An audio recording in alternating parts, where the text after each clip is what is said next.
बिस्मिल्लाहिर्रहमानिर्रहीम। एक्सरसाइज 4.1 है, इसका क्वेश्चन नंबर 2 करेंगे। Find in each of the following.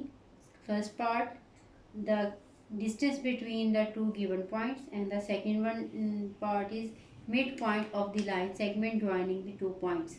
यानी आपको जो पॉइंट्स दिए गए हैं उनका आपने एक तो डिस्टेंस फाइंड आउट करना है, ठीक है। डिस्टेंस फार्मूला हमने प्रूव किया था।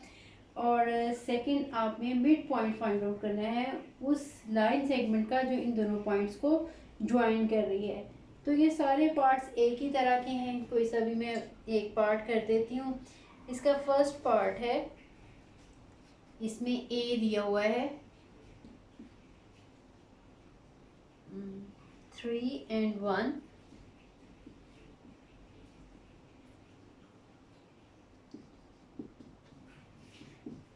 और बी पॉइंट दिया है -2 -4। अब देखिए, हमने ए बी का जो डिस्टेंस फाइंड आउट करना है, डिस्टेंस फार्मूला हमने पढ़ा था, कोई भी टू पॉइंट्स के बिटवीन निकालना हो तो हम x2 माइनस x1 का स्क्वायर और फिर इस तरह से y2 माइनस y1 का स्क्वायर लेंगे, इन्हें ऐड करेंगे और फिर उसका स्क्वायर रूट फाइंड आउट कर लेंगे, ठीक है। अब इसमें आपकी अपनी मर्जी होती है कि आप इसको x1 y1 कह रहे हैं, इसको x2 y2 कह रहे हैं, या इसको x1 y1 कह लें, इसको x2 y कह लें, इससे फ़र्क नहीं पड़ेगा ऐसे, ठीक है। लेकिन जनरली हम जो पहले दिया हो इसके x1 y1 उसको लेते हैं और उसको x2 y2 आप कोई भी ले लें तो इसमें फ़र्क नहीं पड़ेगा। अब देखिए, इसमें हम लिखेंगे -2 फिर -3, ठीक है। ये जो वाला ये जो मैंने लगाया ये फॉर्मूले वाला माइनस है, ठीक है।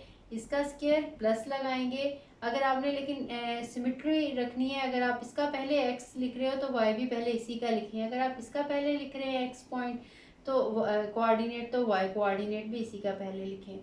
तो अब इसमें देखेंगे -4 और -1 इसका स्क्वायर, ये भी आ जाएगा -5 का स्क्वायर और ये -5 का स्क्वायर और स्क्वायर रूट, ये आंसर आ जाएगा 25 + 25। इसका जब हम स्क्वायर रूट लेंगे 50 का, इसकी फैक्टराइजेशन करके इस तरह से आप उनको पता था निकालते हैं। 50 को जब हम करेंगे तो इसमें देखें ये आंसर आ जाएगा 5 का स्क्वायर हो जाएगा, जो कि स्क्वायर रूट के साथ कैंसिल होके बाहर आ जाएगा और 2 का स्क्वायर रूट रह जाएगा, ठीक है। तो आपने इसका मिड पॉइंट फाइंड आउट करना है तो वो भी हम कर लेते हैं। मिड पॉइंट का मैंने आपको बताया था, जब भी निकालना होगा आप x कंपोनेंट जो है उनको ऐड करके 2 से डिवाइड करेंगे और y कंपोनेंट्स को ऐड करके 2 से डिवाइड करेंगे, ठीक है। इसका सेकंड पार्ट यानी मिड पॉइंट फाइंड आउट कर लेते हैं। तो दैट इज 3, ठीक है। वैसे प्लस करना है लेकिन इस नेगेटिव की वजह से नेगेटिव ये -2 आ जाएगा और इसका y कंपोनेंट 1 - 4/2 आ जाएगा, ठीक है। मिड पॉइंट जो है इधर लिख लीजिएगा, मिड पॉइंट, ठीक है। ये आ जाएगा 1/2 और -3/2, ठीक है। इसका नाम रखना है तो कोई सी रख लें, एम रख लें, कुछ भी रख लें, या जस्ट हम लिखेंगे mid point of A B लिख लें, उसको हम सिंप्लीफाई कर लें, ठीक है। ये इसके बाकी भी सारे पार्ट्स जो है इसी तरह से आप लोग कर सकते हो। इसके बाद क्वेश्चन नंबर 4 है, show that the points, question number third करना है पहले। Which of the following points are at a distance 15 units from the origin. यानी आपको पॉइंट्स कुछ दिए हुए हैं, आपने बताना है कि कौन से पॉइंट्स हैं जिनका डिस्टेंस जो है वो ओरिजिन से 15 यूनिट्स का है।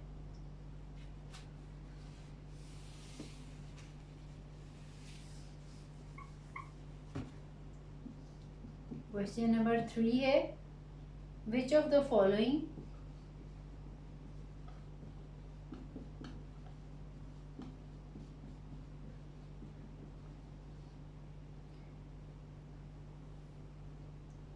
points are at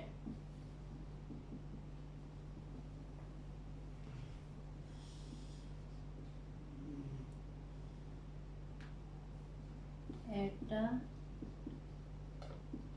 distance of 15 units from origin।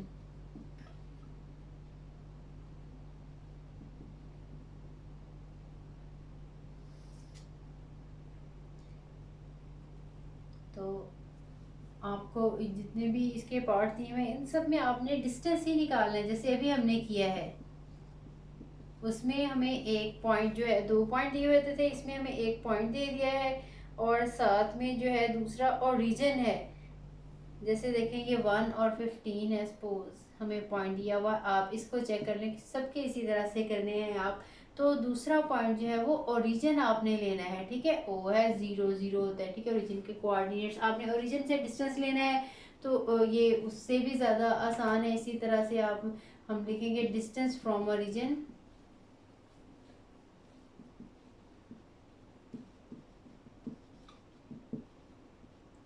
This is equals to 1 minus 0 square plus 15 minus 0 square and square root. तो ये 1 ही आ जाएगा और यहाँ पे 15 का स्क्वायर जो है 225 होता है आई थिंक। ये आप एक दफ़ा कंफर्म कर लीजिएगा।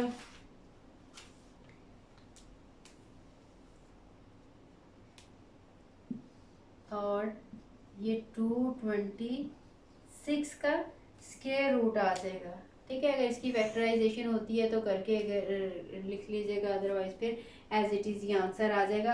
अब देखें ये डिस्टेंस लेकिन जो है ये 15 के इक्वल नहीं है। हम ये बताएंगे कि इस पॉइंट का डिस्टेंस जो है वो ओरिजिन से 15 नहीं है।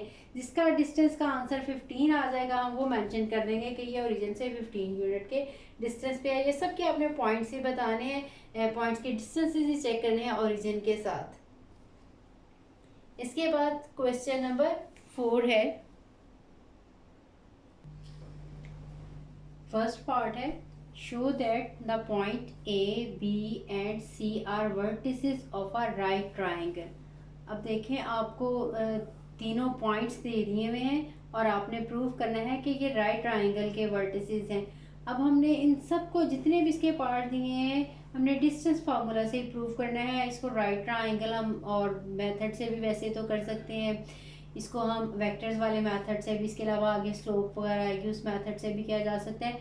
लेकिन क्योंकि हमने इस एक्सरसाइज में जो है डिस्टेंस फार्मूला ही को जो है वो उसकी बात की गई है, वही हमने पीछे डिस्कस किया है। अदरवाइज नेक्स्ट एक्सरसाइजेज में जो है हम और भी मेथड होंगे जिसे हम कर सकते हैं।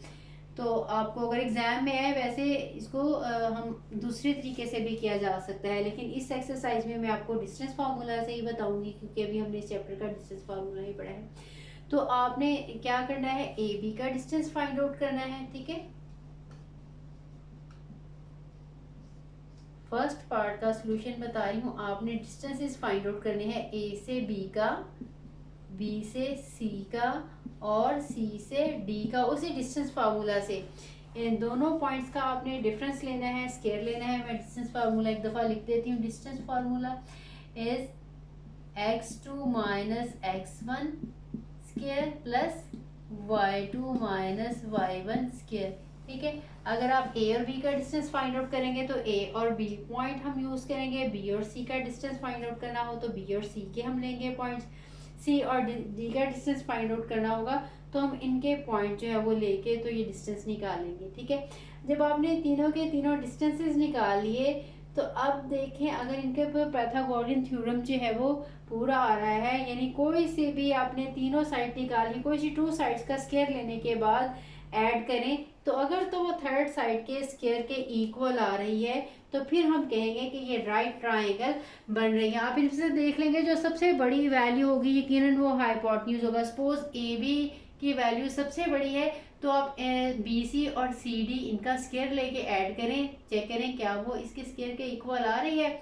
अगर बी सी की वैल्यू सबसे बड़ी है तो आप इसको छोड़ दें, इन दोनों वैल्यूज़ के स्क्वायर लें, ऐड करें, ठीक है। ऐड करने के बाद इसका भी स्क्वायर लेके चेक करें क्या इनका स्क्वायर का सम जो है इसके आंसर के इक्वल था। इसी तरह से सी डी अगर सबसे बड़ी है तो सी डी को छोड़ दें और इन दोनों वैल्यूज़ के स्क्वायर लें, स्क्वायर लेके ऐड करें। सपोज मैं इसको कह देती हूँ ए बी जो है आपकी वैल्यू सबसे बड़ी है तो फिर आपका आंसर ये आना चाहिए BC मैग्नीट्यूड का स्क्वायर प्लस CD मैग्नीट्यूड का square. In case of BC बड़ी है तो फिर BC यहाँ पे आ जाएगा, CD बड़ी है तो यहाँ पे CD आ जाएगा। ये बात जब लेंथ्स इनकी फाइंड आउट करेंगे तो फिर आपको यहाँ से आइडिया होगा।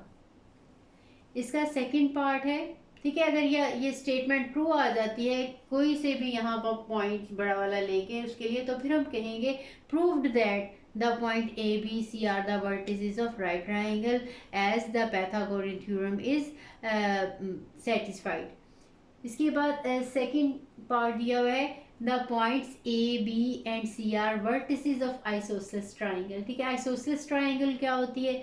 ऐसी ट्राइंगल जिसकी टू साइड्स की लेंथ जो है वो इक्वल हो। तो इसमें भी आपने ट्राइंगल में यही तीनों लेंथ फाइंड आउट करनी है, ए बी की लेंथ फाइंड आउट करनी है, बी सी की लेंथ फाइंड आउट करनी है, और थोड़ी सी डी नहीं है, सॉरी सी ए है, बाय मिस्टेक लिखी है, ए बी सी और सी ए। ये आपने यहाँ पे भी ए बी सी एंड सी ए लिखना था, सॉरी गलती से सी डी लिख दी है। तो हमने इसको आइसोसेलेस ट्राइंगल जब प्रूव करना होगा तो हम जब ये तीनों की लेंथ जो है फाइंड आउट कर सकेंगे इन पॉइंट्स के साथ, ठीक है, इन कोऑर्डिनेट के साथ करेंगे तो वो राइट ट्राइंगल आ जाएगी। जब ये वाले हम 3 पॉइंट्स ए बी और सी लेके इस तरह से तीनों लेंथ्स निकालेंगे डिस्टेंस फार्मूला से, तो हम देखेंगे कोई सी भी टू साइड्स की लेंथ एक जैसी आ जाएगी। ठीक है, या ए बी और बी सी का आंसर सेम होगा, या बी सी और सी ए का आंसर सेम होगा, या ए बी और सी ए का आंसर सेम होगा। तो फिर हम कह सकेंगे कि since suppose A B and B C are equal, तो so we shall say since A B and B C are equal so the triangle is isosceles triangle. And similarly third part is the point A, B, C and D are vertices of parallelogram. Is the parallelogram a square? इसमें 4 जो है हमें points दे दिए गए हैं और पूछा है कि क्या ये पैरेललोग्राम के वर्टिसेस हैं, और उसके बाद हमने बताना है कि क्या वो पैरेललोग्राम स्क्वायर थी। ठीक है, तो पैरेललोग्राम की जैसे हम डेफिनेशन पढ़े जिनमें अपोजिट साइड्स की लेंथ जो है ये इक्वल हों, ठीक है, या पैरेलल हों या फिर इक्वल भी हों, जब भी हम कहते हैं कि ये पैरेललोग्राम है। लेकिन स्क्वायर में आपको पता है कि उसकी चारों की चारों लेंथ जो है वो इक्वल होती हैं। तो अब हम जब इनकी लेंथ फाइंड आउट करेंगे तभी हमें पता चलेगा। ठीक है, हमने ए बी की लेंथ, बी सी की लेंथ, सी डी की लेंथ और फिर डी ए की लेंथ फाइंड आउट करनी है। ठीक है, इस तरह से अगर ये पैरेललोग्राम है, suppose A B C and D, अगर आप देखें ए और बी का डिस्टेंस फाइंड आउट करें, डी और सी का डिस्टेंस फाइंड आउट करें, वो एक जैसा आ रहा है। ठीक है, एक ये काम करना है। उसके बाद आपने ए का डी के साथ और बी का सी के साथ डिस्टेंस फाइंड आउट करना है, वो भी सेम आना चाहिए। यानी पैरेललोग्राम के लिए जस्ट इतनी condition, A B and DC should be same and AD should be equals to BC। अगर देखें ये दोनों AB और DC इक्वल हैं, CD इक्वल हैं, ठीक है, CD कह लें या DC कह लें, एक ही बात है। ठीक है, मैंने क्योंकि ये इस सिमेट्री में लिखा है इसलिए इसको भी इसी सिमेट्री में लिख दिया, अदरवाइज CD और DC जो है ये सेम ही है, यहाँ पे मैंने CD लिखा है। इसी तरह से AD लिख दूँ या DA लिख लूँ, वो भी सेम ही डिस्टेंस है। तो आपने AD का डिस्टेंस और BC का डिस्टेंस निकाला, सेम आ गया, तो यहाँ से हम कह सकते हैं कि ये पैरेललोग्राम है। लेकिन उसके बाद उन्होंने ये भी पूछा है पैरेललोग्राम के बाद, इस पैरेललोग्राम अ स्क्वायर, क्या ये स्क्वायर है? स्क्वायर के लिए एक तो इनकी चारों साइड्स इक्वल होनी चाहिए। आपने ये 4 आंसर्स ऑलरेडी निकाले हुए हैं। अगर ये 4 के 4 आंसर इक्वल आ जाए, ठीक है, पहली तो कंडीशन ये होनी चाहिए कि ये चारों के चारों आंसर एक जैसे हों, और दूसरी बात ये भी कि एंगल इनमें 90 के हों, तो फिर स्क्वायर बनेगा ना, अदरवाइज रोम्बस भी हो सकती है। ठीक है, रोम्बस में भी 4 साइड जो है ये इक्वल होती है, लेकिन इनमें देखें एंगल्स 90 के नहीं होते। तो अब अगर 4 साइड्स इक्वल आ गई हैं तो ज़रूरी नहीं है कि वो स्क्वायर ही बने, वो रोम्बस भी हो सकती है। तो या तो हम इनके एंगल्स की हेल्प के साथ जो है इनको प्रूव कर सकते हैं कि ये स्क्वायर है या इसका एक एंगल राइट है। डिफरेंट मेथड से ये भी प्रूव किया जा सकता है, लेकिन मैंने आपको बताया कि इस एक्सरसाइज में हम क्योंकि डिस्टेंसेस जो है उसको यूज़ कर रहे हैं तो इसलिए मैं आपको उसी मेथड से बताऊंगी।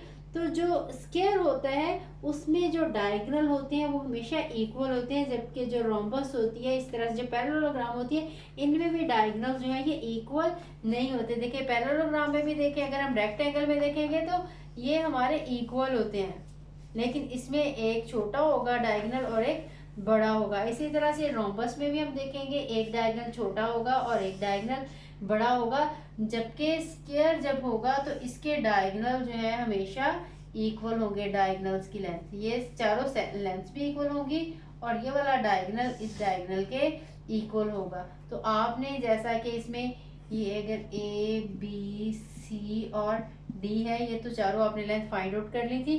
तो स्क्वायर प्रूफ करने के लिए आप ए सी की लेंथ फाइंड आउट करें और बी डी की लेंथ फाइंड आउट करें। अगर ये दोनों लेंथ आपस में इक्वल आ जाएं और ये चारों बाहर वाली साइड्स भी इक्वल आ जाएं तो फिर हम कहेंगे कि ये जो है स्क्वायर बन रही है, ये पैरेललोग्राम जो है ये स्क्वायर है।